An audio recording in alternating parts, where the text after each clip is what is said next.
કંડક્ટરનું 2024માં જે merit list બહાર પડ્યું છે તે આ પ્રમાણેનું છે. બિન અનામત સામાન્ય કેટેગરીવાળા માટે મેરિટ અટકશે 75.14 માર્ક્સમાં. ત્યારબાદ મહિલા ઉમેદવાર હશે બિન અનામત કેટેગરીમાં તો એનું મેરિટ અટકશે 74.85.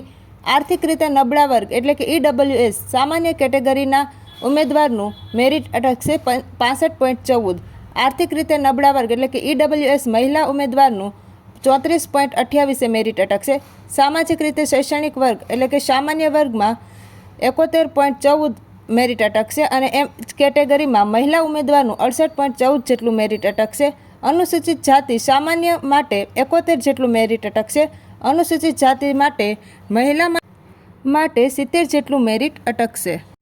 ત્યારબાદ વાત કરીએ તો અનુસૂચિત જનજાતિ સામાન્ય વર્ગના કેટેગરી ઉમેદવાર માટે મેરિટ અટકશે 68.17. તેમજ એ જ કેટેગરીમાં અનુસૂચિત જનજાતિ મહિલા માટે મેરિટ અટકશે 68.86. ત્યારબાદ માજી સૈનિક માટે 35 જેટલા માર્ક્સમાં મેરિટ અટકશે. ત્યારબાદ દિવ્યાંગતા ધરાવતા એ ગ્રુપ માટે 33 જેટલું મેરિટ અટકશે. ત્યારબાદ દિવ્યાંગતા બી કેટેગરીના ઉમેદવાર માટે 33 જેટલું. ત્યારબાદ દિવ્યાંગતા સી માટે 44.92 જેટલું અને દિવ્યાંગતા ડી માટે 33.57 જેટલું મેરિટ અટકશે.